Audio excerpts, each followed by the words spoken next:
le bulletin sur Fraternité. Bonsoir à tous et bienvenue dans ce bulletin d'information du jeudi 5 septembre 2024.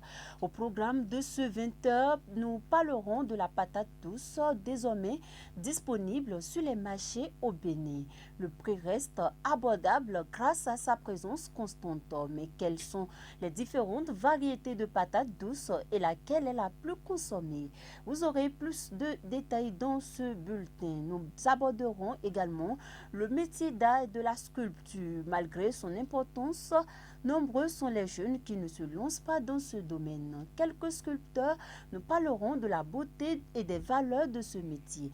Vous aurez plus de détails dans ce bulletin. À suivre également les nouvelles internationales et sportives. Mais avant cela, n'oubliez pas de vous abonner à nos différents réseaux pour ne rater aucune information. Bienvenue à chacun et à tous. Comme annoncé en début d'édition, la sculpture, un métier d'art, est souvent aperçu aujourd'hui par certains jeunes comme un métier révolu. Dans ce reportage de Manzourata Denis Djibril et Franck Degla, les sculpteurs nous parleront de ce métier. Suivons. La sculpture est un métier d'art qui sert à commémorer des personnes ou des événements ou à glorifier un état. C'est une activité artistique qui consiste à concevoir et à réaliser des statues, des formes en volume. Malheureusement, certains jeunes aujourd'hui ne s'intéressent pas à cette activité. Ils l'aperçoivent comme un métier révolu. Or, ce métier d'art regorge des valeurs culturelles. La sculpture, c'est un métier très passionné que l'on fait sur plusieurs matières telles que le bois et le plâtre et la pierre. Par la sculpture, vous pouviez représenter l'imagination humaine. Ce métier, c'est le métier de nos parents. Depuis tout ce temps, les gens ne s'intéressaient pas de trop à ce métier, mais de nos jours, les gens ont commencé par s'intéresser. La jeunesse se dit que c'est un métier très difficile, parce que quand ils viennent, ils voient comment nous travaillons, ils se disent que c'est difficile. Il faut être passionné. Quand vous êtes passionné, vous allez pouvoir y arriver. La sculpture, c'est une transformation de bois en des dessins, en des divers dessins. Oui, je vais donner quelques exemples. On peut prendre le bois maintenant et le bois, on peut faire sortir des animaux, des personnages, de différentes sortes, en tout cas tout ce que l'on trouve que les occidentaux font en matière là, avec les matériels de construction et autres là. Nous, on transforme le tout en bois. On essaie toujours de travailler. C'est parce que beaucoup voient que c'est une activité qui est difficile et ils ne s'intéressent pas. Surtout le Nord ici, il y a beaucoup qui ne se donnent pas à ça. Sinon, c'est une activité comme toutes les autres activités. Bien vrai, ça demande beaucoup de réflexion. Ça demande beaucoup de réflexion. Mais c'est génial et puis on apprend toujours ça. Ce n'est pas que nous sommes nés avec ça, on apprend ça. Ces sculpteurs ne manquent pas d'inviter ces jeunes à se lancer dans ce métier d'art, gage de valorisation culturelle. C'est un métier qui rapporte beaucoup. Tel de nos jours aujourd'hui, vous voyez, c'est un peu difficile, mais on fait avec. Nous travaillons pour toute personne. Les prêtres viennent nous commander.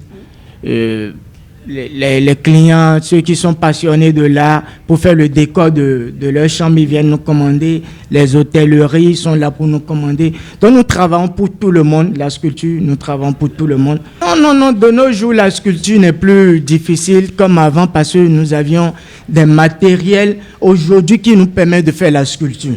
Donc nous disons à la génération jeunesse de venir. Aujourd'hui, la sculpture n'est plus difficile. Il y a des matériels qui facilitent la tâche de nos jours. Grâce à ce métier d'art qu'est la sculpture, certains lieux, que ce soit publics ou privés, décrivent l'histoire par des statues. Riche en vitamine A, la patate douce joue un rôle important dans l'organisme humain. Autrefois difficile à trouver, ce tubercule est maintenant présent sur les marchés. De passage au marché dépôt de Parakou, Pierrette Adjelé et Fontegla nous donnent plus de précisions. Cultivée au Bénin, la patate douce, tubercule apprécié en raison de sa faveur et sa polyvalence culinaire, est actuellement disponible dans les marchés. En ce qui concerne le prix, bon nombre ne se plaignent pas à cause de sa présence permanente depuis plusieurs semaines. Le tard de ce tubercule est très accessible, ce qui permet aux consommateurs de s'en procurer. C'est le constat fait au marché dépôt de Parakou. Vendeurs et consommateurs en parlent. Avant, on prenait ça à 8 000 le sac. Mais maintenant, là, c'est à 20 000, bien 22 000. C'est un peu. Ça ne va pas du tout d'abord, mais on rend grâce à Dieu. On trouve un peu. Les clients viennent. Mais ils n'acceptent pas pour prendre ça sur le prix que nous on veut. On les encourage un peu. Il faut acheter. On va t'augmenter un peu sur ça. On les attire. C'est le temps où la nouvelle Igname aussi est sortie. Et au départ, c'était un peu rare et cher. Mais actuellement, ce n'est plus cher comme au départ. Et la cause est que la nouvelle Igname est sortie. Et là, le maïs frais aussi, un peu partout. C'est pourquoi c'est moins cher. Bien qu'il existe plusieurs variétés de patates, la patate blanche est la plus consommée par plusieurs personnes. La preuve avec ces vendeurs et consommateurs rencontrés au marché dépôt de Parakou. Et la patate douce, patate blanche et rouge, c'est les deux qualités que je puisse vous parler. Moi, je vois que la patate blanche là est mieux que la patate rouge. Ça dépend du goût de chacun. C'est le même prix. Le rouge, la patate rouge et la patate blanche, c'est le même prix. J'ai pris le tas. En tout cas, ça dépend du prix que vous voulez. Il y a des tas de 1000 francs, de 500, de 2000, de 3000, ainsi de suite. Mais moi, je viens de prendre le tas de 2000.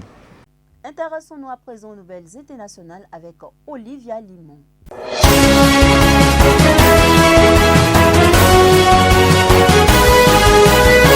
Michel Barnier, nommé Premier ministre en France par le président Emmanuel Macron. Âgé de 73 ans, Barnier succède à Gabriel Attal. Cette nomination fait suite à un cycle de consultations inédites durant lequel le président a veillé à ce que le nouveau Premier ministre et son gouvernement offrent les meilleures garanties de stabilité et de rassemblement. Michel Barnier a débuté sa carrière ministérielle en 1993 et a exercé ce rôle à 3 reprises sous les présidences de Jacques Chirac et Nicolas Sarkozy. Il a également été commissaire européen à 2 reprises et a été le négociateur en chef pour le Brésil entre 2016 et 2021. Pendant ce temps, le président chinois Xi Jinping a annoncé jeudi un soutien financier d'environ 50,7 milliards de dollars pour les pays africains sur une période de 3 ans.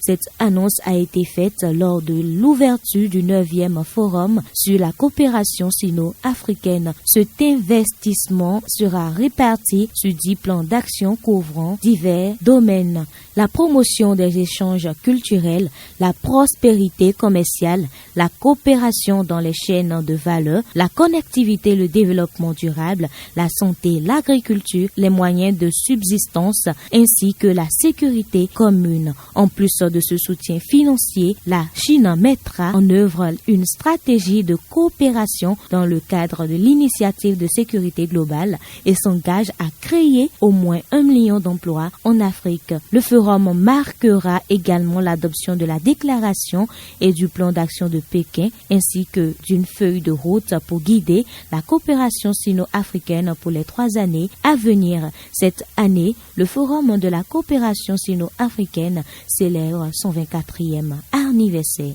Merci Olivia, rendez-vous demain pour un autre numéro. Place maintenant aux nouvelles sportives avec Norris Adagbe. Norris, bonsoir. Avec vous, on parle de Guépard du Bénin. Bonsoir à tous. Oui, après leur brillante prestation face aux Super Eagles 2-1 en juin dernier lors des éliminatoires de la Coupe du Monde 2026, les Guépards du Bénin se préparent à rééditer l'exploit et cette fois-ci au qualificatif de la CAN 2025. Les attentes des supporters, donc, c'est de vivre encore une fois le sacre du Bénin. Suivons ensemble ces supporters rapprochés dans la ville de Parakou. Avec cette nouvelle équipe que nous avons, avec ce nouveau coach, on peut lui faire confiance.